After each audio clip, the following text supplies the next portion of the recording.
have spent my entire life either at the schoolhouse, on the way to the schoolhouse, or discussing about what happens at the schoolhouse.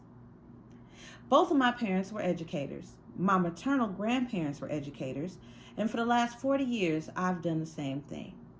And so, needless to say, I've had a chance to look at education reform from a lot of perspectives.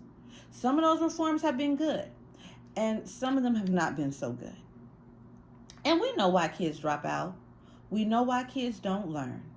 It's either poverty, low attendance, or negative peer influences. We know why.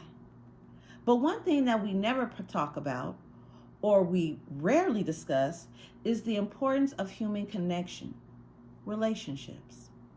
James Comer says that no significant learning can occur without a significant relationship. George Washington Carver says all learning is understanding relationships. Everyone in this room has been affected by a teacher or an adult. For years, I've watched people teach. I've looked at some of the best, and I've looked at some of the worst. A colleague said to me one time, "They don't pay me to like the kids.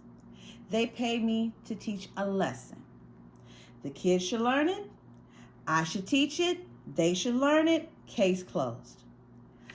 I said to her, "Well, kids don't learn from people they don't like." She says, "Well, that's just a bunch of hooey." And I said to her, "Well, your year is going to be long and arduous, dear."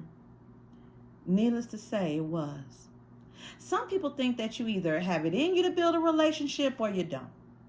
I think Stevie Covey had the right idea. He said you ought to throw in a few simple things, like seeking first to understand as opposed to being understood. Simple things like apologizing. You ever thought of that? You tell a kid you're sorry and they're in shock.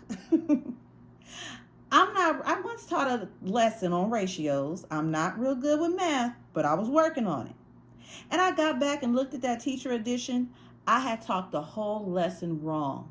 So I came back to class the next day and I said, "Look, guys, I need to apologize. I taught the whole lesson wrong. I'm so sorry." They said, "That's okay, Miss Pierson. You were so excited. We just let you go."